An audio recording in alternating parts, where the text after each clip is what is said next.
స్వచ్ఛత అంటే నందిని. నందిని పాలు మరియు పెరుగు. నమస్తే రమగారు. నమస్తే జయ. రమగారు, ఏదన్నా ఒక మంచి స్టోరీ. ఒక కీకారణ్యం అడవిలో ఒక గుర్రం పరిగెడుతోంది. దాని మీద ఒక అబ్బాయి ఉన్నాడు, కాస్త రాజకుమారుడిలాగా కనపడుతున్నాడు. మంచి బట్టలు, చక్కగా బాగున్నాడు, మంచి భారీగా ఎత్తుగా బలంగా ఆజానుబాహుగా కనపడుతున్న ఒక కుర్రాడు.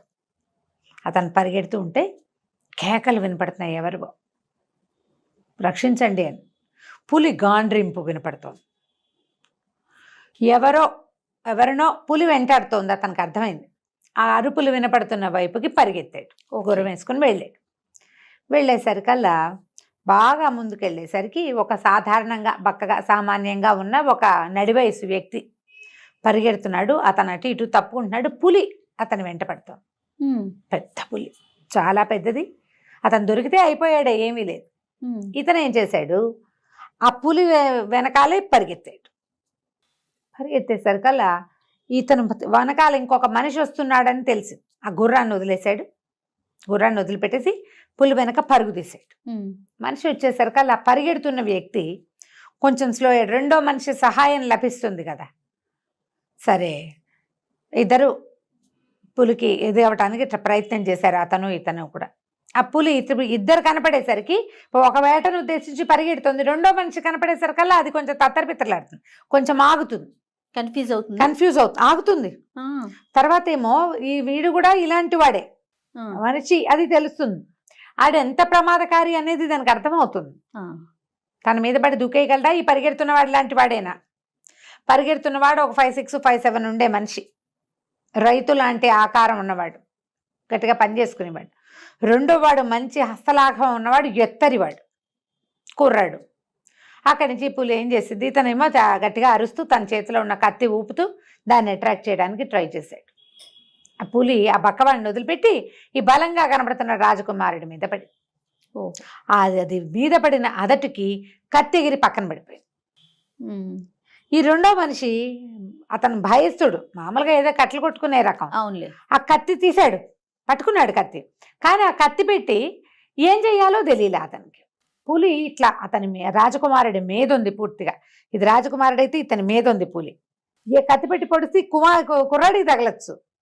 పైగా వెనక నుంచి కత్తి పెట్టి పొడవాలంటే బాణం అయితే దూరం నుంచి ఏదో వేస్తాం, అవును. దగ్గర నుంచి కత్తి పెట్టి పొడవాలంటే దగ్గరికి వెళ్ళాలి. అది అతను వదిలిపెట్టి ఇతని మీద పడితే అర్థం కాక ఆ కత్తి పుచ్చుకుని తత్తరపిత్తరలాడుతున్నాడు. కానీ రాజకుమారుడు చాలా లాఘవమైన వాడు. ఆ పులి నోరు పట్టేసుకున్నాడు. అప్పళ్ళు ఇట్లా నోరు తెరిచింది, అది ఇట్లా తెరిస్తే పైకి కిందకి రెండు వైపులా దవడలు పట్టేసుకున్నాడు. పట్టుకుని ఆ దవడలు పట్టుకుని బాగా లాగేశాడు. అది నొప్పితోటి అది తన పట్టు సడలించేసింది. ఏదైనా లేపి దాన్ని 2 దెబ్బలు కొట్టేశారు కల్లా ఒకటే పరుగు. కానీ పులి మీద పడ్డం, దాని పంజాలు అవి ఎంత పదునుగా ఉంటాయి, పులి పంజా గోల్డ్ గీసుకుపోయినాయి ఒళ్ళంతా. అక్కడి నుంచి ఈ పళ్ళు తగిలి కాస్త వేళ్ల దగ్గర అంతా తెగింది. పులి పరిగెత్తేసరికల్లా ఈయన అన్నాడు, ఈ పక్క ఆయన అక్కడ నుంచుని, ఆయన బాబు నన్ను క్షమించు, కత్తి ఉన్నా కూడా నేను పులిని కొట్టడానికి భయపడ్డాను అంటే పర్వాలేదులేంటి, వెళ్ళిపోయింది కదా, ఇక్కడ ఏమైనా మంచినీళ్ళు ఉన్నాయా అన్నాడు. ముందే ఓ చెరువు ఉందని ఆ చెరువు దగ్గరికి తీసుకుపోయాడు కుర్రాడిని. ఇతను ఏం చేశాడు, ఆ మెల్లిగా చెరువులో నీళ్ళకి దిగి శుభ్రంగా కడుక్కొని అతను ఏవో 2 ఆకుల అల్లమలు తెచ్చి ఆ రసం రాశాడు. తర్వాత ఈ బట్టలు విప్పి పక్కన పెట్టి కాస్త మొహం కాళ్ళు చేతులు కడుక్కొని కాస్త స్నానం చేసినట్టు చేశాడు. అలసిపోయాడు, అది మీద పడేసరి కాళ్ళు. కొంచెం రిలాక్స్ అయ్యాక వచ్చి పైన కూర్చున్నాడు గట్టు మీద. నువ్వెవరంటే నువ్వెవరు అని మాట్లాడుకున్నారు. ఈ కుర్రాడు చెప్పాడు, ఈ అడవికి దూరంగా కాంభోజ దేశం అని ఒక దేశం ఉంది. కాంభోజ దేశానికి రాజు కామదత్తుడు ఆయన పేరు. ఆయన భార్య కాదంబరీదేవి. ఆయనకి లేక ఆవిడ గర్భవతి అయింది. రాణంటే చాలా పంచప్రాణాలు. అయితే గర్భవతి అయిన తర్వాత పిల్లవాడు పుట్టాక ఆమె ఏదో కొంచెం అనారోగ్యంగానే ఉంది. పురుట్లోనే రాణిగారు మరణించింది. అయ్యో. దాంతో ఈయన చాలా దిగులు పడిపోయాడు. రాజుకు పంచప్రాణాలు ఆవిడంటే, ఎక్కడి నుంచో ప్రేమించి తెచ్చుకున్నాడు. దాంతో ఒక దిగులుగా ఉండిపోయాడు. పిల్లాన్ని చూసేవాడు కాదు. ఇక అంతఃపురదాసులే పిల్లాన్ని పెంచుకునేవాళ్ళు. అయితే ఇట్లా డల్గా ఉంటుంటే వీళ్ళకి ఒక మంత్రి ఉన్నాడు, గుణశేఖరుడు. ఆయన, అయ్యా ఇట్లా ఇదిగా ఉంటే ఎలాగండి, పిల్లాన్ని చూసుకోవాలి, మీ ప్రేమ ఫలితం చిన్నపిల్లని కాసుకోవాలి, రాజ్యం చూసుకోవాలి, మీరు ఇట్లా డల్గా ఉంటే కుదరదని మంత్రి గారు ఆయన బోధించడానికి ప్రయత్నం చేశాడు. ఏం బోధించినా ఆయన ఏమీ వినలేదు. వినకుండా విసుక్కున్నాడు. రాజుకి అనారోగ్యంగా ఉన్నప్పుడో, విసుగ్గా ఉన్నప్పుడో, చేతకానప్పుడో చూసుకోవడానికే కదండి మంత్రులు ఉంది. అవును. రాజ్యాన్ని చూసుకోండి గద్దించి కసిరేశాడు. పిల్లాడి మొహాన్ని నేను చూడండి అన్నాడు. నా భార్య చావు పిల్లవాడు, ఆమెని మరణించింది వీడి వల్ల, వీడు పుట్టకపోయినా బాగుండేది అని విసుక్కునేవాడు. పిల్లాడేమో చక్కటి పిల్లాడు పుట్టాడు. వాడు మంచి పుట్టకే మంచి పెద్ద భారీ పిల్లవాడు. ఈ గుణశేఖరుడు ఏమనుకున్నాడంటే, రాజుకు ప్రాప్తం లేదు చంటి బిడ్డ వాడి ముద్దు మూరిపని చూడడానికని ఆయన చక్కగా ముద్దు చేసుకుని రాజకుమారిని ముచ్చటగా చూసేవాడు. 4వ ఏడు 5వ ఏడు రాగానే అక్షరాభ్యాసం చేయించాడు. రాజోచిత విద్యలన్నీ నేర్పించాడు. పిల్లాడు చక్కగా ఎదిగాడు. 15 ఏళ్లకే వాడు ఒక 25 ఏళ్ల పిల్లాడిలాగా ఉండేవాడు. అన్ని విద్యలు వచ్చినాయి. ఎక్కడికి వెళ్ళి ఏ పనైనా చేసుకురాగలిగే సమర్థత వచ్చింది. ఇంకా రాజుకు అసలే ప్రీతి లేదు, వీడిని గురుకులాన్ని పంపిస్తే ఆ మొహం కూడా చూడని ఇక్కడే ఉంచి చదువు చెప్పించాడు మంత్రి. పిల్లాడు చక్కగా తయారయ్యాడు. దేశంలో అందరికీ కూడా అతనంటే ప్రీతి. రాజకుమారుడు పాపం తల్లిపోయింది, ఆ ప్రీతి ఉంటుంది కదా, సింపతి ఉంది. సింపతితో పాటు వీడే మన రాజు అనే భావన ఉంది. రాజుకు ప్రథమ సంతానం కాబట్టి. కొంతకాలం తర్వాత రాజు ఒక 15 ఏళ్ళు అయిన తర్వాత 14 ఏళ్ళకి ఒక్క రవ్వ సర్దుకున్నాడు. ఇంతలో ఏమైంది, ఈ చుట్టుపక్కల ప్రాంతాలంటే ఈ రాజ్యం తాలూకు సరిహద్దుల్లో ఉన్న చిట్టడవుల్లో అక్కడ నివాసం ఉండే కొంతమంది బోయ భిల్ల జాతుల వాళ్ళు వచ్చారు రాజు దగ్గరికి. చాలా జంతువులతో చాలా ఇబ్బందిగా ఉంది. సింహం ఒకటి తిరుగుతోంది. తర్వాత ఏమో చాలా చాలా సమస్యలుగా ఉన్నాయి. ఆ సింహాన్ని వేటాడే వాళ్ళు ఎవరైనా కావాలి. ఇదివరకు మీరు వేటకు వచ్చేవాళ్ళు, ఇప్పుడు మీకు వేట లేదు.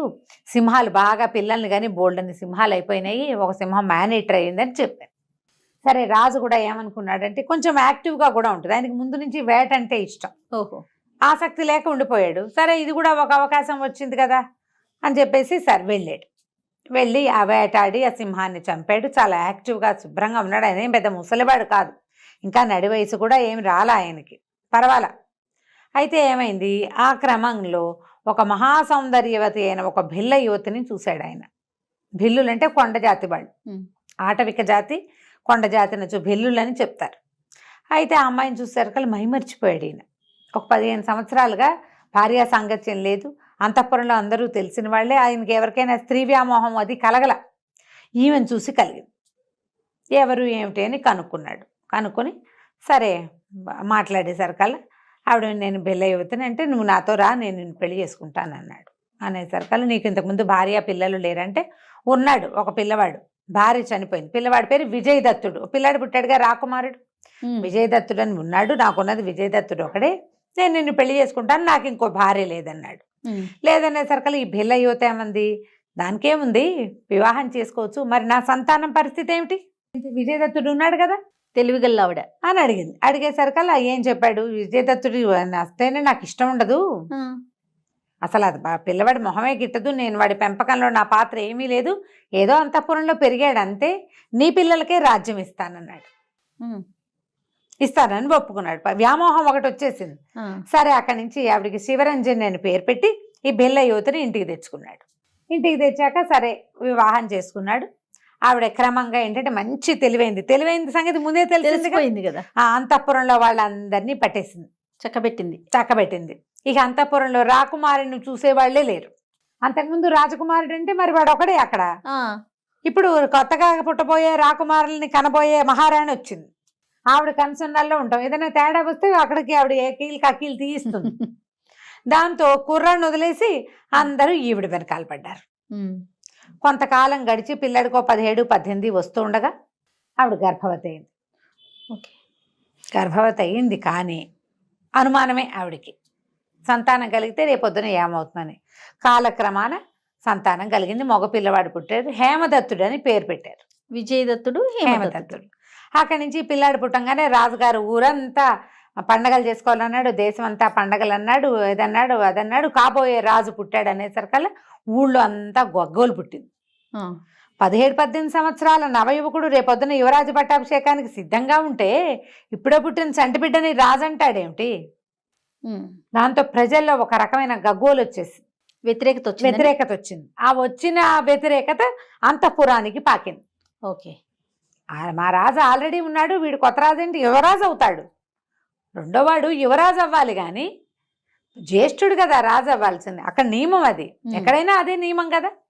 దాంతో ఈవిడికి ఏమనిపించింది, వీడిని ఎలాగైనా తీసేయాలి, వాడు ఉన్నన్నాళ్ళు ఇదే సమస్య, ఈ పిల్లాడు ఎప్పుడు పెరగాలి, ఈ లోపల వాడు పెద్దవాడు అవుతాడు, రాజుకి ఏదైనా ప్రాబ్లం వస్తుంది, రాజుని ఇమీడియట్గా రాజుని చేయాలంటే చంటిబిడ్డని రాజుని చేయరు, కుర్రాన్ని రాజుని చేస్తారు. అవును, తీసేసేయాలి ఎలా అని ఆలోచించి అప్పుడు ఆ కాలముఖుడని ఒక సైన్యాధ్యక్షుడు, వాడు మొహమే కాదు వాడి బుద్ధి కూడా నలిపే, మంచివాడు కాదు.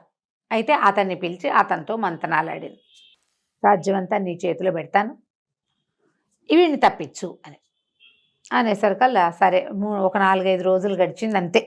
ఈ మంతనాలు సాగిన వారం రోజులు తిరగకుండా తన అంతఃపురంలో తన మందిరంలో నిద్రపోతున్న విజయదత్తుని అర్ధరాత్రి పడరెక్కలు విరిచి పట్టుకుని బంధించారు. ఏమిటంటే యువరాజును చంపడానికి అతను ఉద్యుక్తుడయ్యాడు అని. పడుకుని ఉన్నవాడు ఎట్లా చంపుతాడు? కాలముఖుడే సాక్ష్యం చెప్పాడు, నేనే స్వయంగా చూశాను, ఎందుకంటే ఈ పిల్లవాడు పుట్టి ఇతను రాజు అవుతాడని చెప్పేసరికల్లా విజయదత్తుడి ధోరణిలో ఏదో మార్పు వచ్చింది. పైగా ఊరంతా ఇతను పెద్దవాడు కదా, వీడికి ఇవ్వకుండా రాజ్యం చంటివాడికి ఎలా ఇస్తారని చెప్పుకుంటున్నారు. ఆ భయంతో విజయదత్తుడికి ఎలాంటి బుద్ధి పుడుతుందో, ఎవరు ఎలాంటి బుద్ధులు పుట్టిస్తారో అని అంతఃపురం చుట్టూతా నేనేమో కాపలా పెంచాను. ప్రతిరోజు రాత్రిపూట ఒక్కసారి గస్తీకి నేనే స్వయంగా వెళ్తున్నా, నేనే స్వయంగా నా కంటితో విజయదత్తుడు కత్తిపుచ్చుకుని అంతఃపుర ప్రవేశం చేయటం, శివరంజనీదేవి అంత రూములోకి గదిలోకి వైపుకి వెళ్ళటం, ప్రసాదం వైపు వెళ్ళటం నేనే చూశాను. మరి సర్వసైన్యాధ్యక్షుడి సాక్ష్యం చెల్లుతుందా చెల్లదా? మరి అదే కదా చెల్లంగా చెల్లిద్ది కదా. అక్కడి నుంచి రాజు పిచ్చి కోపం వచ్చేసింది, అసలే ఇష్టం లేదు, దుర్మార్గుడు వీడిని చంపేసాను. అయ్యో, నరికేయమనగానే రాజ్యం అంతా అల్లకల్లోలం అయిపోయింది, గోల పెట్టేస్తున్నారు జనం అంతా. మంత్రి బతిమలాడాడు, అది అంత పని చెయ్యొద్దు, అసలు విజయదత్తుడు అటువంటి వాడు కాదు, అతనికి రాజ్యకాంక్ష లేదు, అంత వయసు రాలేదు, చంటి పిల్లవాడిని చంపేసేంత క్రూరుడు కాదు, అది కాదని ఆ మంత్రి ఎంత బతిమలాడినా రాజు ఒప్పుకోవాలి. మరణశిక్ష విధించవలసిందే. మరణశిక్ష విధించడానికి ఒక చోటకి ఎక్కడికో అడవిలో తీసుకెళ్లి మెడ ఉత్తరిచ్చేయమని ఆర్డర్ చేశారు. శిక్షను అమలు చేయడానికి సైనికులు అడవిలోకి తీసుకెళ్లేసరికల్లా ఏమైంది, కొంతమంది ముసుగు వ్యక్తులు వచ్చి సైనికుల మీద పడ్డారు. వాళ్ళు వీళ్ళు చడామడా కొట్టుకున్నారు, ఈ అబ్బాయికి చేతులు వెనకాల కట్టేశారు, ఏం జరుగుతోందో తెలియటం లేదు, వాళ్ళు ఎవరో ముసుగు వ్యక్తులు. ఇంతలో ఏమైంది, ఒక సైనికుడు తను పట్టుకున్నాడు వెనక నుంచి, మెడ ఉత్తరిచ్చేయమన్నారు కాబట్టి కత్తి మెడ కానించేసరికి దూరం నుంచి ఒక బాణం ఆ సైనికుడిని కొట్టేసింది. ఇక్కడ ఉన్న వాళ్ళు కాకుండా ఇంకా ఎవరో ఉన్నారన్నమాట. ఆ సైనికుడు పడిపోయింది, మొత్తం అందరి సైనికులందరినీ 10 మందిని చంపేశాక లోపల వెనక నుంచి ఈ చెట్ల వెనకాల నుంచి వచ్చాడు మంత్రి గుణశేఖరుడు. ఆశ్చర్యపోయాడు రాజకుమారుడు, ఇదేంటి మంత్రివర్య మీరు ఇంత పని చేశారు అంటే, నాయన నిజం నిలకడ మీద తెలుస్తుంది, నువ్వంత పని చేసుండవు నాకు తెలుసు, ఈ ముసుగు వ్యక్తులంతా నా సైనికులే, నా నమ్మిన బంట్లు, వీళ్ళు రాజుకి కాదు రాజ్యానికి సేవకులు. రాజుకు సేవకులు ఏముంది, రాజు ఏది చెప్తే అది చేస్తారు. ఈ రాజ్యం బాగుండాలని కోరుకునే వాళ్ళు నిన్న పుట్టిన పసికందు రాజ్యానికి రాజు అంటే వీళ్ళు సిద్ధంగా లేరు, నువ్వే మా రాజువి, నిజం నిలకడ మీద తెలుస్తుంది కాబట్టి కొన్నాళ్ళు నువ్వు కూడా దేశాటం చేస్తే ప్రపంచం తెలుస్తుంది, ఈ లోపల ఇక్కడ పరిస్థితులు సర్దుమణుగుతాయి, లేదా కనీసం నీ బతుకు నువ్వు దారిని నువ్వు బతుకు, నీకు సైనిక విద్యలు వచ్చు, కొన్ని నేర్చుకున్నావు, కత్తి తిప్పడం బాణాలు వేయటం 4 వచ్చు నీకు, విద్యలతోటైనా హాయిగా బతుకు, ఏదైనా నిలకడ మీద అవకాశం కుదిరిందా నేనే నిన్ను వెతికించి వెనక్కి రప్పిస్తాను, నువ్వు బతుకుతావు కనీసం అని ఈ ప్రయత్నం చేశామని చెప్పి ఆ ముసుగు వ్యక్తి వచ్చి వెనకాల తాళ్ళు కూడా తీసేశాడు. రాజకుమారుడికి ఒక తెల్లటి గుర్రాన్ని అప్పచెప్పారు, కొంత డబ్బు ఇచ్చారు, నీ దారిని నువ్వు వెళ్ళు, నీ బతుకు నువ్వు బతకమని రాజకుమారుడిని. మరి ఇదంతా ఎట్లా మేనేజ్ చేస్తారు, శవాలు మాయం చేస్తారు, రాజకుమారుడిని చంపేశామని వీళ్ళలో ఒకడు వెళ్ళి వార్త చెప్తాడు, అంతే అని చెప్పేసి శవాలన్నింటినీ పూర్తి చేశారు, రాజకుమారుడికి గుర్రం ఇచ్చి పంపించేశారు. ఆ రాజకుమారుడిని నేనే అని విజయదత్తుడు చెప్తున్నాడనమాట. నేనే ఆ రాజకుమారుణ్ణి, ఇంకే దారి లేక, తల్లి తోడు లేదు, ఎవ్వరూ లేరు, నా తండ్రికి నా మీద అనుమానం, దాంతో నేను కాంపోజ్ దేశాన్ని వదిలిపెట్టి ఈ దూరం వచ్చేసానని చెప్పాడు. చెప్పి నువ్వెవరు ఏమిటంటే, నాయన ఏముంది, నేను నిరుపేదని, కట్టెలు కొట్టుకుంటాను, మాది పక్కనే ఉండే గాంధార రాజ్యం, గాంధార దేశం ఈ అడవిని ఆనుకుని ఉంది, మా దేశంలో పరిస్థితులు కూడా ఏమీ చెప్పనలవి కాకుండా ఉన్నాయి, ఇక్కడ ఏదైనా ఉద్యోగం దొరుకుతుందా అని అడుగుతున్నాడు విజయదత్తుడు. ఓహో, మా దేశం పరిస్థితి కూడా ఏమీ బాగుండలేదు, నేను రోజువారీ ఏదో కట్టెలు కొట్టుకుంటా, కలో గంజో 2 కట్టెలు దొరికిన రోజున అమ్ముకుని తింటాను. రాజ్యం పరిస్థితి బాగుండలేదు. రాజు పేరు పుష్పదంతుడు. ఆయనకి మణిమేఖల అని ఒక్కగానొక్క కూతురుంది, మహాద్భుత సౌందర్యవతి. అయితే ఆయన పిల్ల కొంచెం పెద్ద ఎదిగాక ఏం చేస్తారు, పిల్లలకి చిన్నప్పుడంటే అంతఃపురంలో ఆడించుకుంటారు. పిల్లలకి కాస్త స్విమ్మింగ్లు అవి ఇవి అన్నీ వస్తాయని ఓ పెద్ద ఉద్యానవనాన్ని నిర్మించి పెద్ద సరస్సును నిర్మించాడు. ఆ సరస్సుకిలో ఈతలు కొట్టి ఉద్యానవనంలో ఆడుకుని సాయంకాలాలు ఇంటికి వచ్చేది. ఒకనాడు సాయంకాలం అట్లా ఉద్యానవనానికి వెళ్ళిన ఈ మణిమేఖలని ఎవడో ఒక రాక్షసుడు వచ్చాడు, పెద్ద భీకరాకారుడు. వాడు కనపడేసరికల్లా ఈ అమ్మాయి స్పృహ తప్పిపోయింది. చెలికత్తలంతా కాకావికలై పరిగెత్తారు.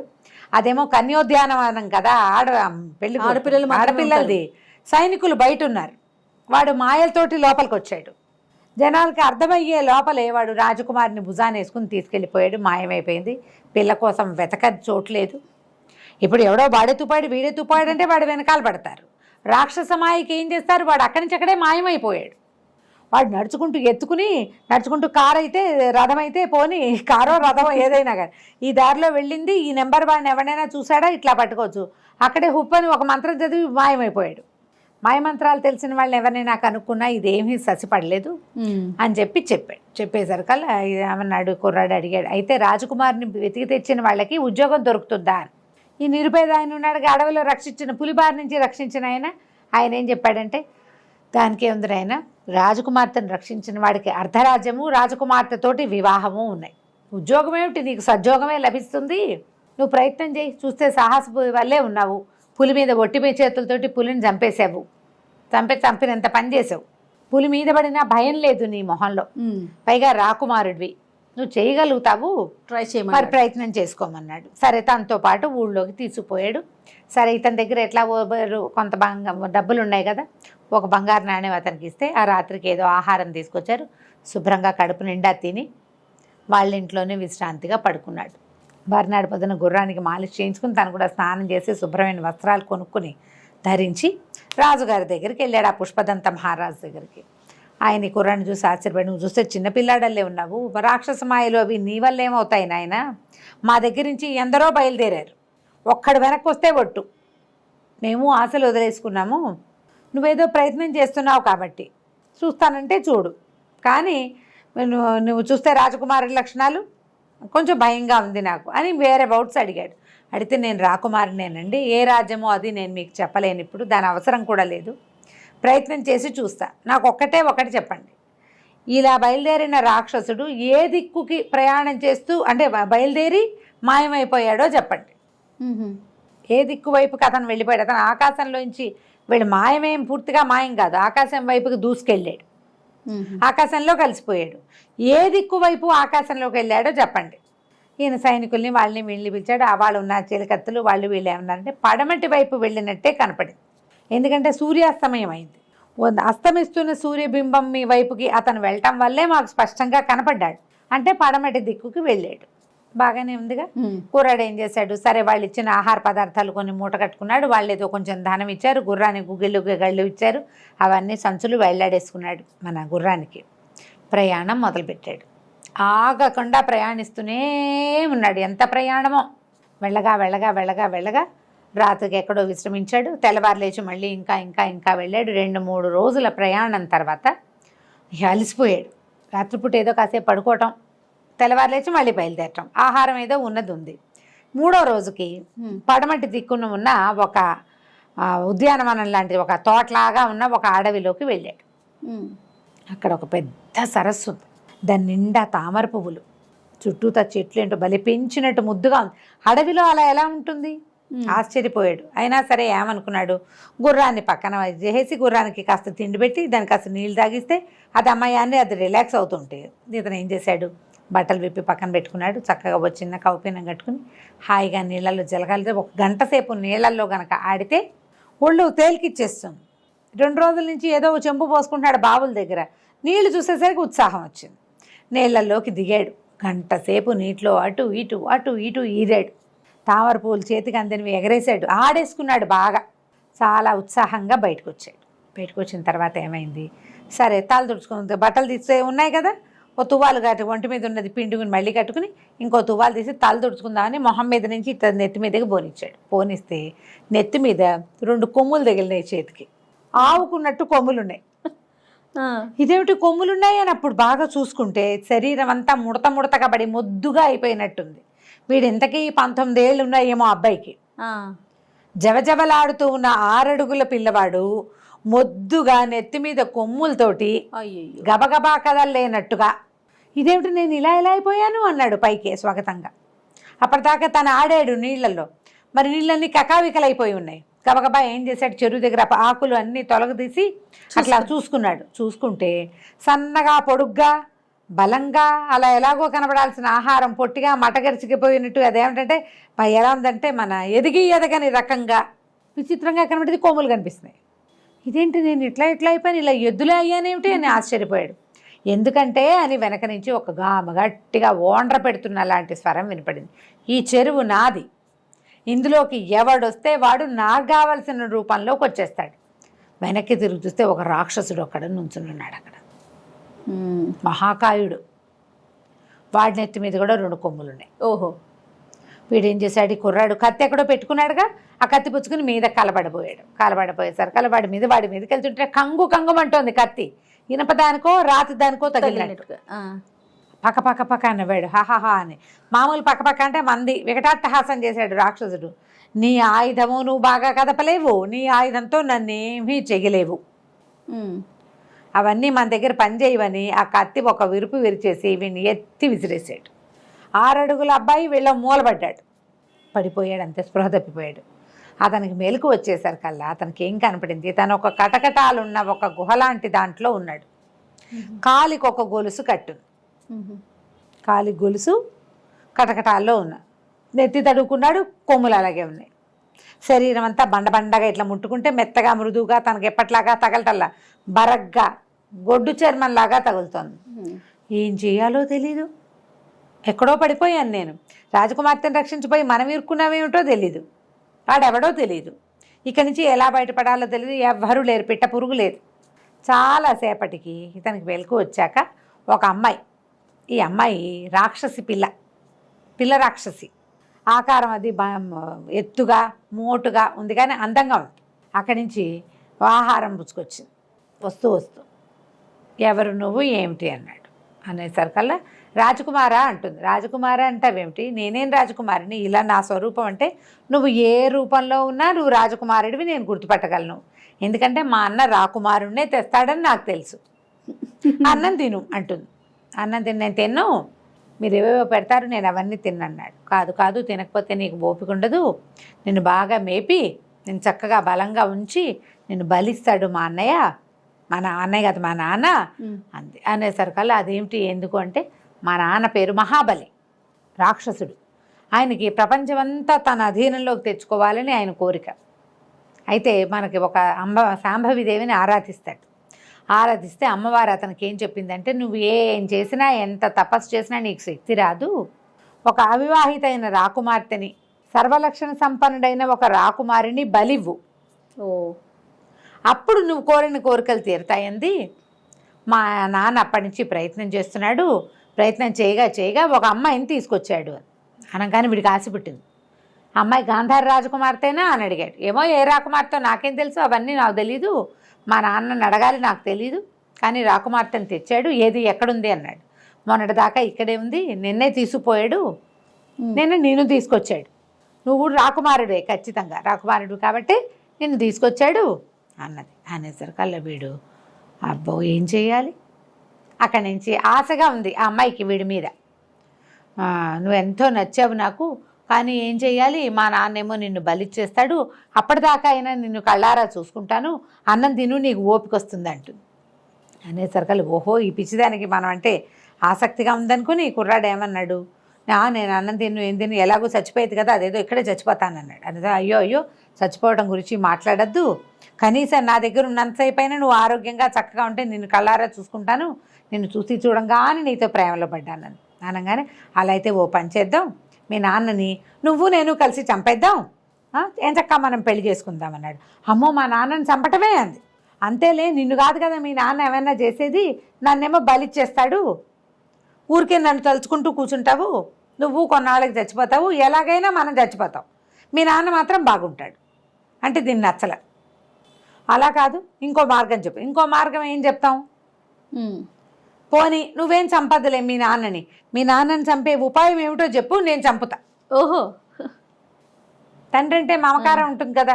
ఇప్పుడు రేపొద్దున పెళ్లి చేసుకుని వెళ్ళిపోతావు, మీ నాన్న దగ్గర ఉండబోయావా నువ్వు ఎల్లకాలం ఆడపిల్లవి అంటే? కాదు, నాకు పెళ్లి చేస్తాడు అని. మరి నీకు పెళ్లి చేసి వెళ్ళిపోయేటది మీ నాన్న ఉంటే ఏమిటి, లేకపోతే ఏమిటి? ఉన్నా లేకపోయినా ఒకటే కదా.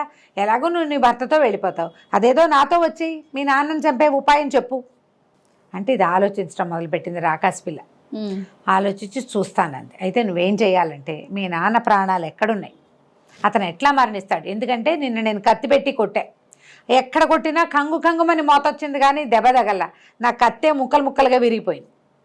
కాబట్టి బలంతో అతన్ని నేనేం చేయలేను, కాబట్టి తెలివితోటి ఏదో చెయ్యాలి. ఏదైనా ఒక మార్గం ఉంటే చెప్పు, ఆ మార్గంతో మీ నాన్నని నేను సంహరిస్తాను. పాపం ఆ రాజకుమార్తె ఎవరో మనకు తెలీదు, దాని దారిని అది పోతుంది, మన ఇద్దరం పెళ్లి చేసుకుందాం. ఈ రాకాసు పిల్లకి ఆ పెళ్లి మీద పట్టేసింది మనసు. నాన్న ఎవరో ఒకళ్ళని తెస్తాడు, ఆ అబ్బాయి దీనికి నచ్చుతాడు, కానీ ఆయన నాన్నేమో వాడిని బలికి చేస్తాడు. ఎలాగా? పోనీ రాక్షస పిల్లని ఎవరినైనా చేసుకుందాం అంటే వాళ్ళ మొహాలు దీనికి గిట్టవు. మరి వాళ్ళు అందంగా ఉండరు కదా, మోటుగా ఉంటారు. వీడేమో బాగున్నాడు నాజుగ్గా, అందుకని సరేనని ఒప్పుకుంది. సరే నా ముందు నువ్వు అన్నం తిను, అప్పుడు నేను మా నాన్న సంగతి చూస్తానంది. అన్నం తిని విశ్రాంతి తీసుకున్నాడు విజయదత్తుడు. అయితే ఈ విజయదత్తుడిని రాక్షసుడు తీసుకొచ్చాడు. రాక్షసి పిల్ల ఇతనితో ప్రేమలో పడింది. మీ నాన్న తాలూకు మరణ రహస్యం కనుక్కోమని చెప్పాడు విజయదత్తుడు. సరే బాగానే ఉంది. ఈ పిల్ల ఏం చేసింది, వాళ్ళ నాన్న కోసం ఎదురు చూడటం మొదలుపెట్టింది. చక్కగా వంట చేసింది రుచిగా. వాళ్ళ నాన్నకి మంచి బ్రహ్మాండమైన ద్రాక్షసారా ఇష్టం, అది కూడా 2 సీసాలు రెడీ చేసి 2 పీపాలు పక్కన పెట్టుకుంది. రాక్షసుడు వచ్చి చాలా ఉత్సాహంగా వచ్చాడు. సరే కూతురు చాగా రుచిగా చేసిన వంట అంతా తినబెట్టింది. కూర్చొని తిన్నాడు. తిన్నాక సరే అడిగింది, నాన్న ఎవరు నాన్న, ఎవరో అబ్బాయిని తెచ్చావు, ఎవరు నాన్న అని అడిగితే అమ్మవారు జేజి బలి ఇవ్వమంది కదా, మరి ఒక రాజకుమారుడిని ఒక రాజకుమార్తెని ఇవ్వాలి, అందుకని తీసుకొచ్చానన్నాడు. తీసుకొచ్చానంటే అతను మణిమేఖల అనే అమ్మాయి కోసం వెతుక్కుంటూ వచ్చానని చెప్పాడు. మణిమేఖల ఎవరు నాన్న అంటే అదేనే, నేను తీసుకొచ్చాను కదా అమ్మాయిని, ఆ అమ్మాయే మణిమేఖల. అమ్మాయి మణిమేఖల అనేసరికల్లా ఇక పిల్ల కాదు నాన్న, ఆ అమ్మాయిని మనిషిలాగా అప్పుడు ఏం చేసావు నాన్న, మరి ఆ అమ్మాయికి తిండి ఎవరు పెడుతున్నారు, ఎక్కడ పెట్టావు నాన్న అని అడిగింది.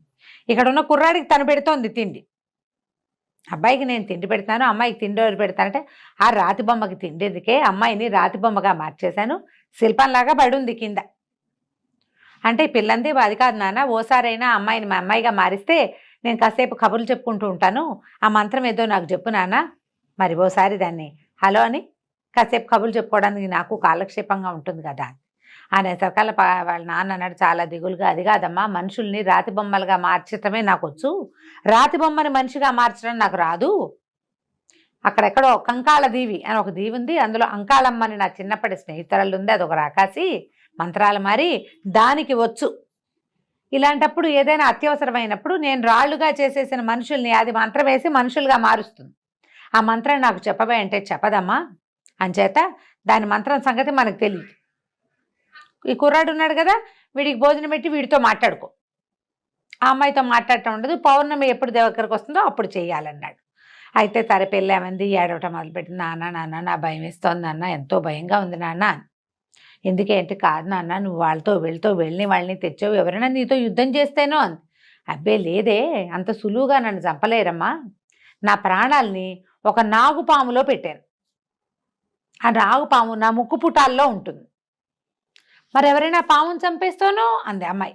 పాముని చంపేయలేరే, ఎందుకంటే ఈ పాము ప్రాణాన్ని భువనగిరిలో ఉన్నటువంటి ఒక సింహం తలలో పెట్టారు, భువనగిరి కొండలో ఉంది అది.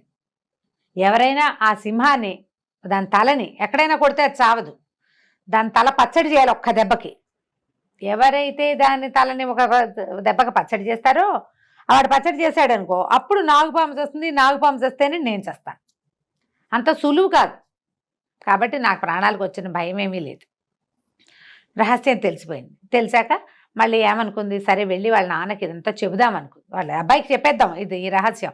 కానీ ఇంతలో ఏమంది, అది కాదు నాన్న, నాకు అసలు ఎంత భయంగా ఉందో, దేవతలు రాక్షసులు వాళ్ళు యుద్ధాలు వస్తాయిట రేపు ఎప్పుడోను అంటే. సరే వాళ్ళు ఎవరో మాట్లాడుకుంటున్నారు, పైనుంచి వెళ్ళే వాళ్ళ మాటలు విన్నాను, దేవతలకిను మనుషులకి అదే రాక్షసులకి యుద్ధం రాబోతోందని, ఆ యుద్ధంలో నువ్వేమవుతావంటే, ఏమీ అవనమ్మా, నా ప్రాణ రహస్యం చెప్పా కదా, నాకేమీ కాదన్నాడు. ఆ తర్వాత 2 పీపాల సారాయి తాగేసి పడుకుని నిద్రపోయాడు. ఈ పిల్ల నాన్న నిద్రపోగానే పరిగెత్తుకుంటూ వెళ్ళి అతనికి చెప్పింది, రేపు పొద్దున్నే మా నాన్న వెళ్ళిపోతాడు, ఇది మా నాన్న ప్రాణ రహస్యం, కానీ నువ్వు నన్ను పెళ్లి చేసుకోవాలి సుమి అని. సరే, మరి మణిమేఖల్ని రాత్రి మనిషిగా చేయటం ఎట్లా? ముందు కంకాళ దీవిలో ఉన్నటువంటి అంకాళమ్మని పట్టుకోవాలి. అది ఎటుందో ఎక్కడ ఉంటుందో నాకు తెలుసు దారి, ఆ దారి వైపుకి వెళ్దు కానీ రేపొద్దున మా నాన్న బయటికి వెళ్ళిపోగానే నేను నిన్ను బయటికి పంపించేస్తానని చెప్పింది. పైకి వచ్చి పడుకుంది. తెల్లవారేసరికల్లా ఈ రాక్షసుడు లేచామన్నాడు, అమ్మాయి కొంప మునిగిందే, తెల్లవారుసామున మరి ఒక వార్త వచ్చింది, దేవతలకిను రాక్షసులకి యుద్ధం జరగబోతోందిరే, నువ్వు ఎవరి మాటో విన్నావు, అది అక్షరాల నిజమైపోయింది, నేను యుద్ధానికి వెళ్ళిపోతున్నాను, పౌర్ణమి ఇంకా 5 రోజుల్లో ఉంది, ఆ లోపల నేను రాగలను లేను, వచ్చినప్పటికి వస్తా, కాబట్టి ఇంకా రాతి బొమ్మను మనిషిని చేసేది ఏం లేదు, వచ్చాక ఇంకా పౌర్ణమికి బలి ఇవ్వటమేనని అన్న తర్వాత ఏమంది పిల్ల, మరి ఎట్లా నాన్న, ఈ అబ్బాయి ఇక్కడే ఉండిపోయాడు, అమ్మాయి అక్కడ రాతి బొమ్మగా ఉందంటే ఏం పర్వాలేదు, నీకు వచ్చిన కంగారేం లేదు, ఆ అబ్బాయి తప్పించుకుంటాడని నువ్వు భయపడాల్సిన పని లేదు అని చెప్పేసి ఆ దాకా ఆ పిల్లని తీసుకుపోయి ఏం చేశాడు, ఈ విజయదత్తుడిని ఎద్దు స్వరూపంగా ముద్దుగా అయిపోయాడు, 2 కొమ్ములు కూడా వచ్చినాయి, అతని చుట్టూతా ఒక మంత్రం వేసి మాయాజాలం లాంటిది ఒకదాన్ని సృష్టించాడు. చుట్టూతా అల్లిబిల్లిగా అల్లుకుపోయింది, అతను లోపల అట్లా బిగుసిపోయినాడు. అమ్మాయి వీడికి వచ్చిన బాధ ఏమీ లేదు, వీడికి అన్నం అక్కర్లా, నీళ్ళు అక్కర్లా, గాలి అక్కర్లా, ఏం అక్కర్లా, ఇలాగే ఉంటాడు, ఏ పెరగడు తరగడు, కృషించిపోవటం ఏమి ఉండదు, నేను తిరిగి వచ్చేదాకా ఆ అమ్మాయి రాతి బొమ్మగా ఉంటుంది, వీడి మాయాజాలంలో ఉంటాడు, ఏ కాస్త సమయం అటు ఇటు అయినా మళ్ళీ వాడి పోషణ భారం నీకెందుకు, నువ్వేదో కావాల్సిన పండు కాయ కోసుకుని తిను హాయిగా, అడవిలోకి వెళ్ళి ఓ లేడి పిల్లని విరుచుకు తిందు కానీ మళ్ళీ వీడికి వంట చేసి పెట్టే పని ఎందుకు నీకు, అక్కర్లేని పని అని చెప్పేసి వెళ్ళిపోయాడు. ఈ పిల్ల హతాశురాలైపోయింది. నాన్న తెల్లంగానే విజయదత్తుని వదిలిపెడితే వాడు పోయి ఆ అంకాళమ్మ దగ్గరికి వెళ్ళి ఈ రాతి బొమ్మకి ప్రాణం తెప్పించుకుని ఆ బొమ్మను తీసుకుని తన కూడా నాన్నని చంపేసి తను తీసుకెళ్ళిపోతాడు అనుకో, ఏమి జరిగేలాగా లేదు. ఇక బిక్క మొహం వేసుకుని ఏడుస్తూ కూర్చుంది. ఇక అట్లా జరిగి 10 సంవత్సరాలు గడిచిపోయినాయి, రాలా, 10 ఏళ్ళు పట్టింది. మరి 10 ఏళ్ళు పట్టితే ఆ లోపల ఏమవుతుంది, ఆ రాయి బొమ్మ ఎలా ఉందో రాతి బొమ్మ అలాగే ఉంది, ఇతనేమో మాయాజాలంలో ఉన్నాడు, పెరగడు తరగడు. సరే 10 సంవత్సరాలు గడిచిపోయినాయి, ఇలాగే ఉండిపోయింది. ఈ సంవత్సరాలు గడిచే లోపల ఇంకొక విచిత్రం జరిగింది. మన ఈ పిల్లవాడి తండ్రి కాంభోజరాజు కదా, కాంభోజ దేశానికి రాజు, అక్కడ ఒక ఈయన ఏంటంటే భోగ విలాసాలతో ఉండి బాగా కొంచెం వృద్ధుడైపోయాడు వాళ్ళ నాన్న. పిల్లాడు ఇంకా చంటి పిల్లాడే కదా, ఏమో 4-5 సంవత్సరాలు వచ్చి ఉంటాయి వాడికి. ఇవి వచ్చిన తర్వాత ఏమైందట, చుట్టుపక్కల దేశాల్లో జనాలు రాజులంతా ఈ రాజ్యం మీదకి రావాలని ప్రయత్నం చేస్తున్నారు. ట్రై చేసి ఒక్కొక్కడుగా ట్రై చేసి ఓడిపోయి 4 కలిసి వీళ్ళ మీదకి వచ్చారు. వచ్చేసరికల్లా సరే మంత్రి గుణశేఖరుడు ఏమన్నాడంటే, ప్రభు మీరు ఇక్కడ ఉండటం మంచిది కాదు, యువరాజా చంటి పిల్లవాడు చిన్నపిల్లాడు, రాణిగారిని తీసుకుని పిల్లాడిని తీసుకుని మీరు పారిపోండి, మరి రాజ్యం వాళ్ళు తీసుకున్నప్పటికీ కొంత సొమ్ముతో దాటిపోతే మీరు ఎక్కడో చోట జీవించచ్చు అంటే రాజు ఒప్పుకోరు. ఇది నా మాతృదేశం, దీన్ని వదిలిపెట్టి పారిపోవటం ఏంటి, దొరికిపోతే దొరికిపోతాం, రాణి నేను లేకుండా ఏం బతుకుతుంది, ఓ పని చేద్దాం, పిల్లాడిని మాత్రం తప్పించేసేద్దాం. యువరాజును తప్పిద్దామని భావించి ఈ రాజుగారి అంగరక్షకుల్లో ఒకడు చాలా ఉద్దండ వీరుడైన ఒకడిని పట్టుకున్నారు, ప్రసేనజిత్తు అతని పేరు. ఆ ప్రసేనజిత్తుకి ఇచ్చి ఈ 4 సంవత్సరాల 5 సంవత్సరాల చంటిపి చిన్నపిల్లాడిని అతని చేతికి అప్పచెప్పి ఇది రాజ్యం తాలూకు ఏమనాలి, దీన్ని నిధి, యువరాజు ఎలాగైనా ఇతన్ని కాపాడు, బతికించు, యువరాజుగా ఉంచడానికి ప్రయత్నం చేయి, జాగ్రత్త అని చెప్పి కొంత సొమ్ము అప్పచెప్పి పిల్లాడిని అప్పచెప్తే ప్రసేనజిత్ అన్నాడు, ప్రభు మీ ఉప్పు పులుసు తిని పెరిగాను, రాజభక్తి అనే రక్తం నాలో ప్రవహిస్తోంది, రాజకుమారుడికి ఏ లోటు రానివ్వను, యుద్ధ విద్యలు కూడా నేర్పిస్తాను అని చెప్పి పిల్లాన్ని ఎత్తుకుని ఒక రహస్య మార్గం ద్వారా బయటికి వెళ్ళిపోయాడు. ఈ లోపల వీళ్ళ మీదకి దండెత్తొచ్చిన 4 రాజులు రాజ్యాన్ని జయించారు, రాజుని రాణిని పట్టుకున్నారు. మంత్రి గారితో సహా అందరినీ కారాగారంలో పడేశారు. ఈ రాజ్యానికి ఒక ఉత్తరాధికారిని ఒకటి పెట్టి, ఒకటి పెడతారు కదా, ఒక ఏమంటారు రాజ్యాధికారం, రాజప్రతినిధిగా తమ నలుగురికి ప్రతినిధిగా ఒకరిని పెట్టి ఈ రాజ్యాన్ని సొంతం చేసుకున్నారు. ఈ పిల్లాన్ని ఎత్తుకుని నడవటం మొదలుపెట్టిన ఈ ప్రసేనజిత్తు ఊరు పొలిమేరలు దాటేశాడు. ఇక అట్లాగే వాడిని ఎత్తుకుని, కొంత సొమ్ము ఉంది కదా పిల్లాడికి కావాల్సిన తిండి తిప్పలు చూస్తూ వెళ్ళి వెళ్ళి వెళ్ళి వెళ్ళి వెళ్ళి సౌవీర దేశంలోకి వెళ్ళిపోయాడు. చాలా దూరం అది. ఈ సౌవీర దేశానికి చిత్రాంగుడని ఒక రాజు, ఆయనకి సంతానం లేదు. అయితే ఇతను ఏం చేశాడు, ఈ ప్రసేనజిత్తు రాజుగారికి అంగరక్షకుడుగా పనిచేస్తున్నాడు కదా, తనకు వచ్చు బాడీ గార్డ్స్గా ఉండటం అలవాటైన వాడు. పిల్లాడిని ఎత్తుకుని అక్కడికి వెళ్ళాడు రాజుగారి దగ్గరికి. నేను ఇలా కాంభోజ రాజ్యంలో అంగరక్షకుడుగా ఉన్నాను, అంగరక్షక విద్యలన్నీ తెలుసు నాకు, నేను ట్రైనింగ్ కూడా ఇవ్వగలను అని చెప్పాడు. అతనితో పాటు ఉన్న ఈ 4-5 ఏళ్ల పిల్లాడు ఆ రాజుగారి దృష్టిని ఆకర్షించాడు. పిల్లాడు చాలా ఆకర్షణీయంగా అందంగా ఉన్నాడు. విజయదత్తుడు అందమైన వాడే. ఈ అబ్బాయి తల్లి కూడా శివరంజన్ కూడా చాలా అందగత్తనే కదా ఈ కామదత్తుడు తెచ్చుకున్నాడు. పిల్లాడు ముచ్చటగా ఉన్నాడు. 5-6 సంవత్సరాల పిల్లవాడు, చక్కగా తెల్లగా పొడుగ్గా ఆరోగ్యంగా యాక్టివ్గా చురుగ్గా కనపడుతున్నాడు. ఒక స్పార్క్ ఉంది వాళ్ళు, రాచ లక్షణాలు కనపడుతున్నాయి. దాంతో ఆయన పిల్లాడిని చాలా ముచ్చటపడి, నువ్వు నా దగ్గరే ఉండు, నీకు ఎట్లాగో అంగరక్షకుడుగా ఉండటం వచ్చు కదా, మాకు అంతఃపుర అంగరక్షణ చెయ్యి, నువ్వు ఇక్కడ ఉండు, అంతఃపుర రక్షణ చెయ్యి, పిల్లాడిని మాతో పాటు ఇక్కడ అంతఃపురంలో ఉంచుకుంటాం, ఇక్కడే పెరుగుతాడు అబ్బాయి, పిల్లాడు ముద్దుగా ఉన్నాడని ఆ అబ్బాయిని ఉంచుకుంటే క్రమంగా పిల్లాడు జనముద్దైన పిల్లాడు అవటంతో రాణిగారికి ముద్దే, మెల్లిగా ఆ అబ్బాయి జూనియర్ యువరాజు కిందే పెరగటం మొదలుపెట్టాడు. అక్కడే ఉండటంతో పిల్లాడిని కాచుకుంటూ తన కొడుకేనని చెప్పాడు, కానీ రాజుగారి అబ్బాయిని ప్రసేనజిత్తు చెప్పకుండా అబ్బాయికి కావాల్సిన ఉచితమైన విద్యలు అన్నీ నేర్పించడం మొదలుపెట్టాడు. 4-5 ఏళ్ళు అప్పుడు అక్కడికి వెళ్ళాడు కదా, 10 సంవత్సరాలు గడిచినాయి. పిల్లాడికి ఒక 14-15 సంవత్సరాలు వచ్చాయి కదా. సరే ఏమైంది, ఆ రోజుల్లో 10 సంవత్సరాలు గడిచాక రోజులు హాయిగా వెళ్ళిపోతున్నాయి. ఈ పిల్లాడు చక్కగా యువరాజు అవ్వడానికి సరిపడా విద్యలు కూడా వచ్చేసినాయి. రాజు కూడా వాడిని యువరాజుని చేసే ఉద్దేశంలోనే ఉన్నాడు. అలాగే ముద్దుగా చూసుకుంటున్నారు. ఆ కాలంలో ఒక త్రికాల వేది అయిన ఒక ఆయన వచ్చాడు ఈ చిత్రాంగుడిని చూడడం కోసం సౌవీర రాజ్యానికి. వచ్చి రాజును చూసి రాజుకి ఏం చెప్పాడంటే, అయ్యా నీకు 1 నెల రోజుల లోపల మీ దేశంలో ఒక మహమ్మారి వ్యాధి ఒకటి రాబోతోంది, అసలు కూలి చచ్చిపోవటమే, దేశము అసలు పూర్తిగా నిశ్శేషంగా ఖాళీ అయిపోతుంది, పెద్ద జబ్బు వచ్చే అవకాశం ఉంది అని చెప్పేసరికి ఇతను అడిగాడు, ఏదైనా ఒక పరిహారం చెప్పండి, ఏం చేయమంటే అది చేస్తాం, యజ్ఞం చేయమంటారా, యాగం చేయమంటారా, దానాలు చేయమంటారా, ఊళ్ళో ఏవైనా ప్రత్యేకమైన చెట్లు నాటాలా, ఏదైనా కొన్ని ఖాళీ చేయాలా, పక్షులకు ఆహారం ఏమంటారా, ఏం చేయమంటారంటే ఆయన బోల్డ్ అని తాటాకులు తిరిగేసి, నీ దేశంలో కుర్రాడు ఉన్నాడు, సర్వలక్షణ సంపన్నుడు, వాడికి కుడి భుజ మీద గవ్వ ఆకారంలో పుట్టుమచ్చ ఉంది. ఆ పుట్టుమచ్చ ఉన్న పిల్లాన్ని తండ్రే స్వయంగా సముద్రంలో గనక పడేస్తే ఆ మహమ్మారి దాన్ని తీసుకుని, ఆ బలిని తీసుకుని మీ దేశానికి రాకుండా వెళ్ళిపోతుంది అన్నాడు. ఇప్పుడు ఈయన ఆలోచించడం మొదలెట్టాడు, ఎవరైనా సరే ఓ 14-12 ఏళ్ల పిల్లాన్ని ఏ తండ్రి తన కొడుకుని నీళ్ళలో పడేస్తాడు సముద్రంలో, ఎవరికైనా కడుపు తిప్పి కదా. సరే ప్రసేనజిత్తు ఆలోచించడం మొదలుపెట్టాడు. ఇక రాజకుమారుడికి భుజం మీద ఆ శంఖాకారంలో పుట్టుమచ్చ ఉంది, గవ్వాకారంలో ఉంది, గవ్వ అదే శంఖలాగా కనపడుతుంది. గ్యారంటీగా ఎవరో ఒకళ్ళు దీన్ని బయట పెడతారు, అది తనే బయట పెడితే సరిపోతుంది అనుకున్నాడు. ప్రభు దానిదేముంది, నా కుమారుడిని మీ కుమారుడిగా చూసుకుంటున్నారు, నా కుమారుడి భుజం మీద ఉంది ఆ గవ్వాకారంలో పుట్టుమచ్చ, తమదేం సెలవైతే అది చేస్తానన్నాడు. సరకలు ఆయన నిర్ఘాంతపడి, అయ్యో ఇంత లక్షణమైన పిల్లాడిని వదిలిపెట్టుకోవాలా, వద్దు చూద్దామన్నాడు. ఇంకా దేశంలో ఇంకా చూద్దాం, ముందు ఎవరో చెప్పకుండా ముందు తనే బయటపడ్డాడు అనమాట. ఇన్నాళ్ళ నుంచి చూస్తున్నందుకు రాజకుమారుడు ప్రవేశించాడు. అబ్బాయి అన్నాడు, నేను అంతా విన్నాను, నా భుజం మీద ఉంది కదా గవ్వాకారంలో పుట్టుమచ్చ, నా ప్రసేనజిత్తు నాన్న నన్ను తీసుకెళ్లి సముద్రంలో పడే అని మొదలుపెట్టాడు. ఎంత చెప్పినా వినలా. కాదు ఇప్పుడు 10 సంవత్సరాలు మనం తలదాచుకున్నాము, ఇంత బాగా చూసుకున్నారు, దేశానికి అరిష్టం వచ్చినప్పుడు రాజు తనని గురించి కూడా తను ఆలోచించకూడదు, పెంపుడు కొడుకు గురించి ఆలోచించడం ఏమిటి, పడేయాల్సిందే నన్ను అన్నాడు. అనేసరికి ఇక మరి ఏం చేస్తారు?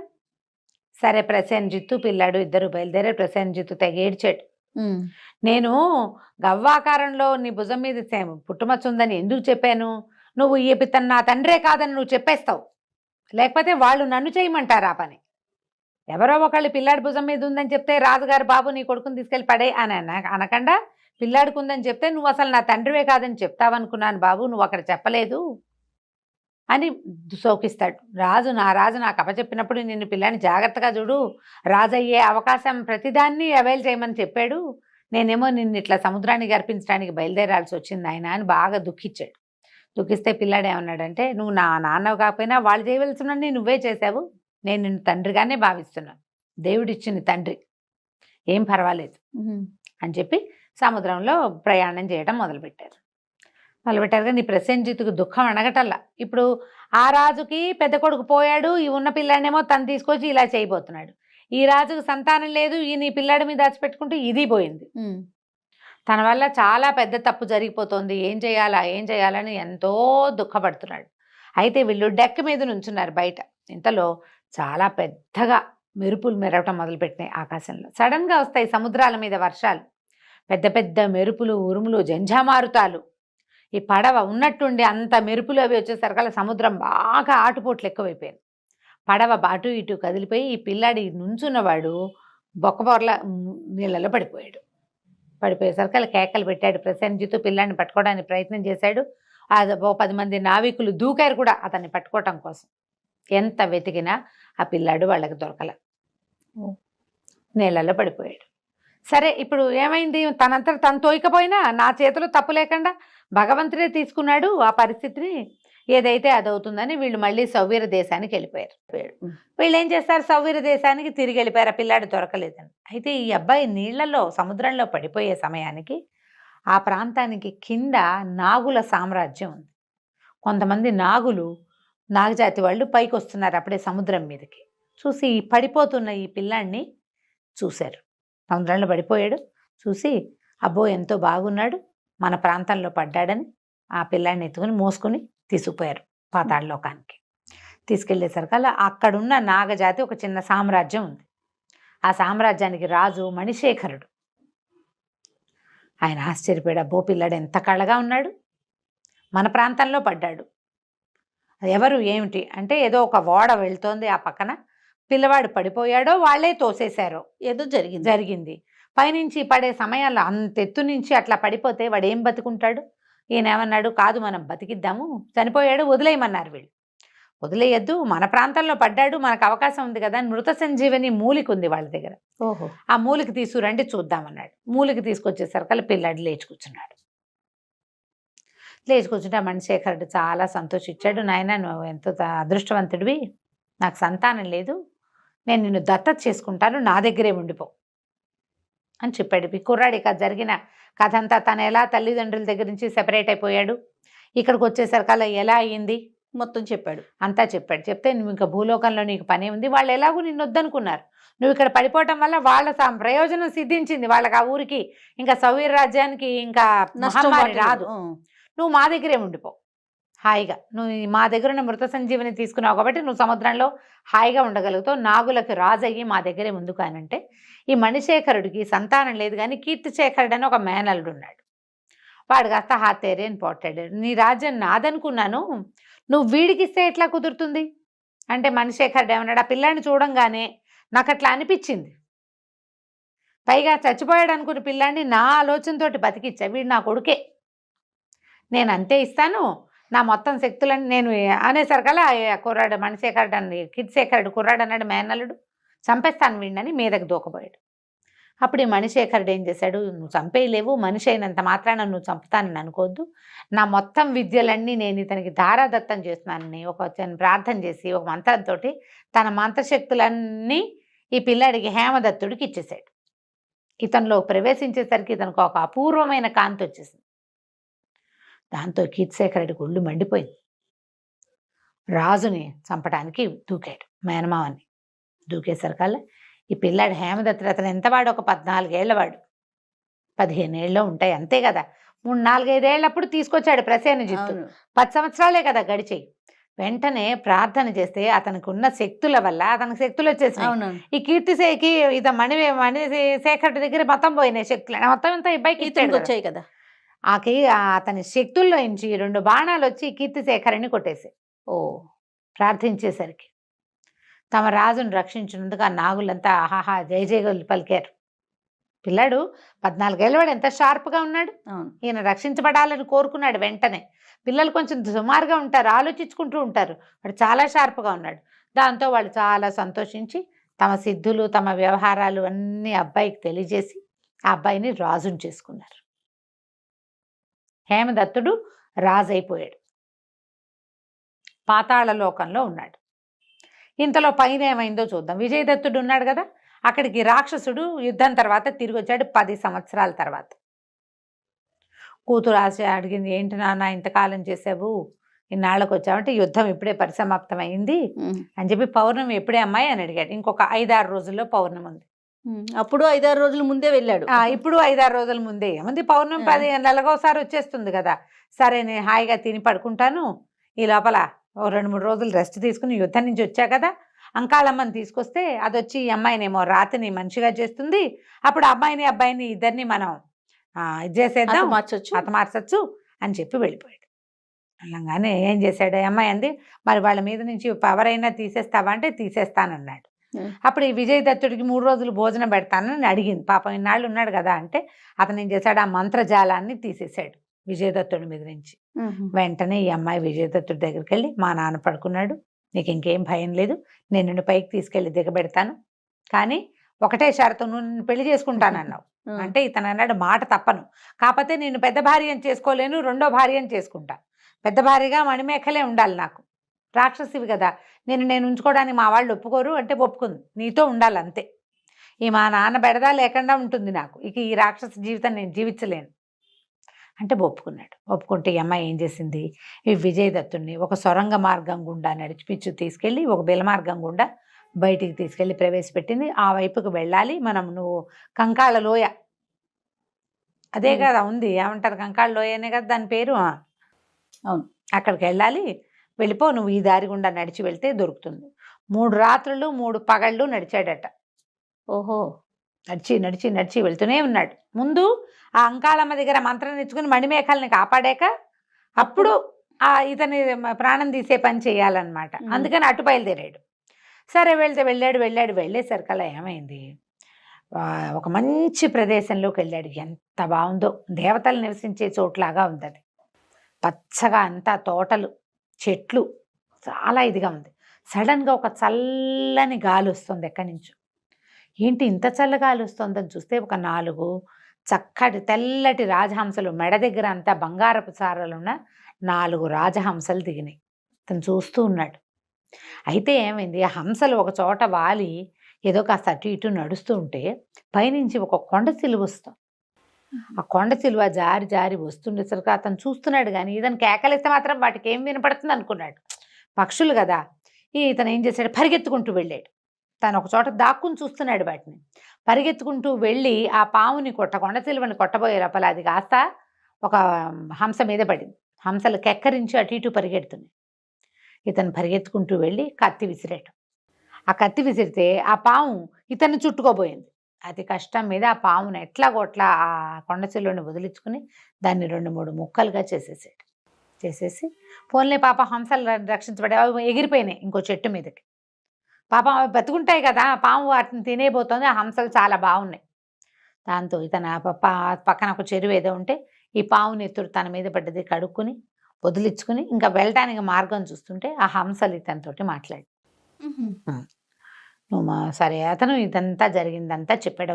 అడిగా, ఎక్కడికి వెళ్తున్నావు, నువ్వెవరు ఏమిటి అని అడిగేసరికల్లా ఇతను ఏమన్నాడు, నేను ఇట్లా ఫలానా రాజకుమారుణ్ణి, మణిమేఖల కోసం బయలుదేరాను, ఇట్లా మహాబలి రాక్షసుడికి దొరికాను, అయితే ఇప్పుడు ఈ అంకాళమ్మ కోసం ఆ కంకాళ లోయకి వెళ్ళబోతున్నాను అనేసరికల్లా, మీకు ఏదైనా సహాయం చేస్తాం, నీకేం చేయమంటావు అంటే కంకాళ లోయకి దారి చూపించండి అన్నాడు.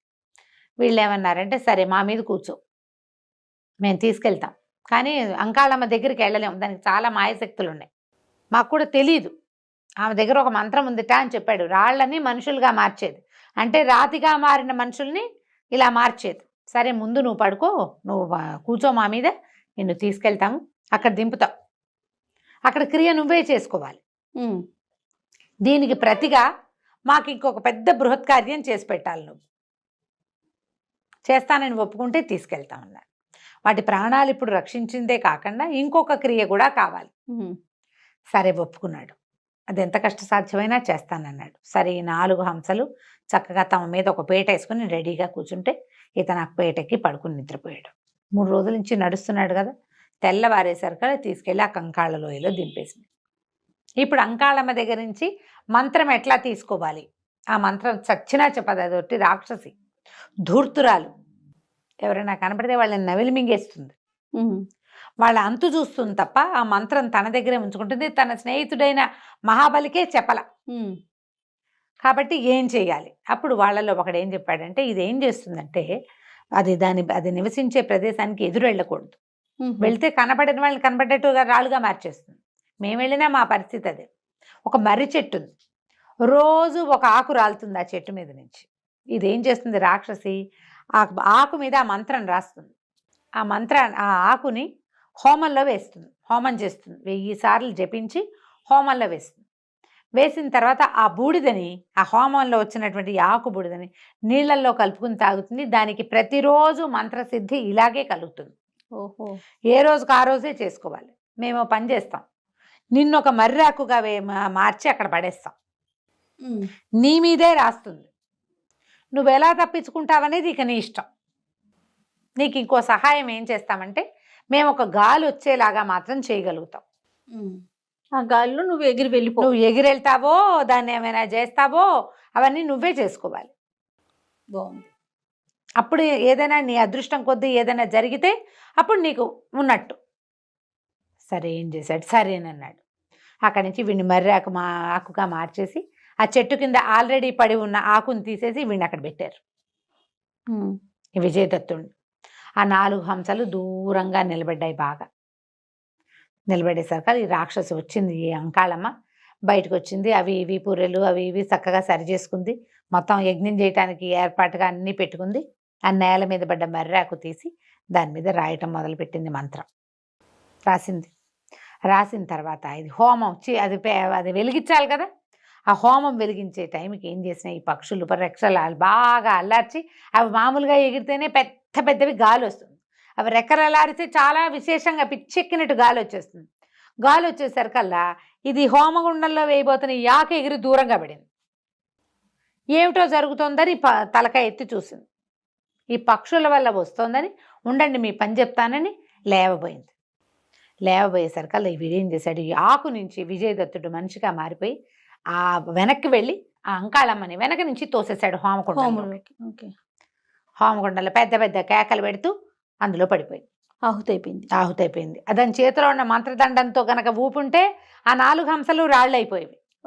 ఆ హంసలు పరిగెత్తుకొచ్చిన లబలబలాడుతూ, అయ్యో అయ్యో దాన్ని పడగొట్టేస్తే ఇప్పుడు నీకు మంత్రం ఎలా వస్తుందంటే తన చేతి మీద ఉంది అది, ఇదిగోండి అని చూపించాడు. ఆ మంత్రం చదివితే ఆ అమ్మాయి రాయత నుంచి మనిషిగా మారిపోతుంది. సరే ఆ మంత్రం పదే పదే పదే పదే మననం చేసుకున్నాడు. ఎంత బాగానో మననం చేసుకుంటే తర్వాత ఇప్పుడు ఎక్కడికి వెళ్ళాలి, సింహాన్ని చంపాలి. అంకాళమ్మ దగ్గర నుంచి మంత్రం సంపాదించాడు విజయదత్తుడు. తర్వాత హంసలు ఏమన్నాయంటే, నువ్వు మాకు ఒక పని చేయాలి, సింహాన్ని చంపేద్దు కానీ, సింహాన్ని చంపేశాక మా పని పూర్తి చేశాకే నువ్వు అమ్మాయిని మణిమేఖలని రాయి దించి మనిషిగా మారుస్తావు. ఓకే, సింహం చచ్చిపోతేనే రాక్షసుడు చచ్చిపోతాడు. ఆ తర్వాతే నువ్వు మణిమేఖల్ని చేయగలవు. మణిమేఖల్ని మనిషిగా చేయడానికి, సింహాన్ని చంపడానికి మధ్యలో ఉన్న గ్యాప్లో మా పని పూర్తి చేస్తేనే అని ఒక షరతు పెట్టారు. ఓకే, సరే మరి అది నేను చేయగలిగే పని అయితే చేస్తానన్నాడు. సరే హంసలు ఏం చేసినాయి, ఇతన్ని మంత్రం ఎలాగో ఉంది కదా, మారే మంత్రం ఉంది, రాయి నుంచి మనిషిగా మార్చే మంత్రం ఉంది అతని దగ్గర. సరే ఒక సముద్రం వైపు నుంచి బయలుదేరి వీళ్ళు ఏం చేశారు, ఈ 4 హంసలు కలిసి ఈ విజయదత్తుడిని ఎత్తుకుపోయింది. తీసుకుని వెళ్ళి ఎక్కడైతే భువనగిరిలో ఒక సింహం ఉంటుందని చెప్పిన గుహ దగ్గర వదిలిపెట్టి ఏం చెప్పాయంటే, ఇప్పుడు నువ్వు వెళ్ళొద్దు, తెల్లవారే సర్కల్ సింహం ఆకలికి నిద్ర లేచి బయటకు వస్తుంది, అప్పుడు కొట్టేద్దు కానీ, నువ్వు ఇప్పుడు ఇక్కడ రెస్ట్గా ఉండు అని చెప్పేసి చీకటిగా ఉంది. తెల్లవారేసరికి సింహం బయటకు వచ్చేసరికి ఆ పక్కన ఒక గద పెట్టి ఉంది అక్కడ గుహ దగ్గర. ఆ గద తీసుకుని సింహాన్ని కొట్టేయటమే దెబ్బ, అంతే. సరే ఏం చేశాడు ఇతను, అట్లా నక్కి కూర్చున్నాడు. తెల్లవారింది, హంసలు పక్కన ఉన్నాయి, వాటి దారినవి మధ్య మధ్యలో రెక్కలు అల్లారుతూ చల్లటి గాలి వచ్చేలాగా చేస్తూ సింహం బయటకు వచ్చింది. అది ఒళ్ళు విరుచుకుంటూ ఆహారానికి బయలుదేరాలి నిదానంగా. అది ఇతను ఏం చేశాడు, ఆ పక్కన గద తీసి ఒకే ఒక్క దెబ్బతో ఆ సింహం తల పచ్చడి చేసేసాడు. సింహం ఢామని చచ్చిపోయింది. సింహం చచ్చిపోగానే ఏమవుతుంది అనుకున్నాం? సింహం చచ్చిపోగానే సింహం ప్రాణాలు, అదే నాగుపాము చచ్చిపోతుంది, తలలో ఉన్నాయి. నాగుపాము చచ్చిపోగానే మహాబలి రాక్షసుడు కూడా మరణిస్తాడు. ఓకే, సరే, కానీ మణిమేఖలకు విముక్తి రాదు, మంత్రం చదివితేనే వస్తుంది. ఈ 4 హంసలు శభాష్ శభాష్ అని మెచ్చుకుని ఏం చెప్పాయంటే, నువ్వు ఇప్పుడు మాకు ఒక పని చేయి. సముద్ర గర్భంలో ఒక చోట నాగులకి ఒక స్థావరం ఉంది, వాటి సామ్రాజ్యం. ఆ నాగ సామ్రాజ్యంలో కళ్యాణ కరవాలం అని ఒక కత్తి ఉంది. నువ్వు ఆ కత్తి తీసుకొచ్చి మా నలుగురిని ఒకే వేటితో చంపేయాలి. ఆశ్చర్యపెట్టి, చంపేయటం ఏమిటి? చంపేయటం ఏమిటంటే చంపేయాలి, మాకు శాపం. నువ్వు ఆ కత్తి ఎట్లా తేవాలో మేము చెప్తాం, నిన్ను తీసుకెళ్ళి అక్కడ దిగబెడుస్తాం. లోపల శక్తియుక్తులన్నీ నీవే. కత్తి తెచ్చాక నువ్వు చేయవలసిన పని ఇదే. నీకు ఇంత సహాయం చేసినందుకు నువ్వు మాకు చేయగలిగే సాయం ఇదేనన్నారు. మణిమేఖలకి వచ్చిన ప్రమాదం ఏం లేదు, రాక్షసుడు చచ్చిపోయాడు, రాక్షస కన్య ఉంటుంది అక్కడ. ఓకే, మణిమేఖల రాయిగా పడింది, అమ్మాయి అలాగే ఉంటుంది, ఏం తేడాలు ఏం లేదు. సరే ఏమన్నాడు, సరే ఒప్పుకున్నాడు. మరి ఇట్లా ఎట్లా వెళ్ళాలంటే మేము తీసుకెళ్తామని ఇతన్ని మళ్ళీ 4 హంసలు మీదెక్కించుకున్నాయి. తీసిపోయి సముద్ర మధ్యంలో ఒక చోట జారవిడిచినాయి. నీకు పని అయిపోతే మళ్ళీ మేము ఇక్కడికే వచ్చి నిన్ను పికప్ చేసుకుంటాం, ఇక్కడిక్కడే దగ్గరలోనే ఉంటామని. సరే ఇతను దిగాడు. దిగేసరికి సముద్రంలో పడిపోయాడు. ఆ పడిపోవటం నాగ సామ్రాజ్యంలో ఎక్కడైతే హేమదత్తుడు పడ్డాడో అక్కడే పడ్డాడు. అదే దాని బిలం. సరే నిదానంగా అవి ఇవి మెల్లిగా చూసుకుంటూ వెళ్ళేసరికల్లా ఏమైంది, పట్టేశారు. లోపల బాగా బట్టలు ఉంటారు కదా, వీళ్ళకి 12 సంవత్సరాల క్రితం వీళ్ళ దగ్గరికి చేరినటువంటి హేమదత్తుడు రాజుగా ఉన్నాడు. హేమదత్తుడు, ఎవడెవరా నువ్వంటే, మీ దగ్గర కళ్యాణ కరవాలం అని ఉంది, నేను దానికోసం వచ్చానన్నాడు. కరవాలం నాగుల సొత్తు, అది దైవ సంబంధమైన వస్తువు, అది వాడేది కాదు, యుద్ధం చేసేది కాదు, ఇంకోటి కాదు, మానవుడికి ముట్టుకునే అవకాశమే లేదు, నువ్వు వెళ్ళిపోమన్నాడు హేమదత్తుడు. విజయదత్తుడు ఒప్పుకోలే, ఎట్లాగైనా దాన్ని నేను పట్టుకుని వెళ్ళే తీరుతా. అక్కడి నుంచి యుద్ధం చేశారు. హేమదత్తుడు బంధించండి వీడిని అంటే ఈ సైనికులంతా మీద పడ్డారు. విజయదత్తుడు బాగా కత్తి యుద్ధం చేశాడు, కానీ దొరికేస్తే కొరడాలతో కొట్టి సముద్రం నుంచి బయట పారేయండి భూమి మీదకి, మళ్ళీ వీడు పైకి రాకుండా, లోపలికి నీళ్ళలోకి రాకుండా అని చెప్పాడు. అయితే ఏమైంది, పట్టేసుకున్నారు, విజయదత్తుడిని తీసుకుపోయారు, కొరడాలతో చీత కొట్టారు. కొంత సమయం గడిచిన తర్వాత ఒక భటుడు ఒకడు వచ్చాడు, ఒక మణిహారాన్ని పట్టుకొచ్చాడు. ప్రభు, ఏ ఖైదీనైతే మేము కొట్టామో అతని మెళ్ళో ఈ వస్తువు ఉంది, ఇలాంటిది మీ మెళ్ళో కూడా ఉంది, మీ ఒంటి మీద కూడా అదే వస్తువు ఉన్నది, మీరు ఇక్కడ మాకు లభించిన రోజున ఉంది, మీరు ఇప్పుడు కూడా అది ధరిస్తారు. అతని ఒంటి మీద కూడా సేమ్ మణిహారం ఉండేసరికి నాకు ఇతను ఏమైనా మీకు సంబంధికుడేమోనని అనుమానం వచ్చిందని ఆ వస్తువు పట్టుకొచ్చాడు. చూస్తే తన మెళ్ళో ఎట్లాగ మణిహారమో అలాంటిదే మణిహారం, దానికి ఒక పథకం ఉంటుంది ఇక్కడికి వచ్చేది. ఆ పథకాన్ని నొక్కి చూశాడు. నొక్కేసరికల్లా పథకం ఇట్లా తెరుచుకుని అందులో ఒక చిత్రం ఉంది. మహారాజు తన తండ్రి, కామదత్తుడు, పక్కన ఒక ఆవిడెవరో ఇతనికి తెలియదు.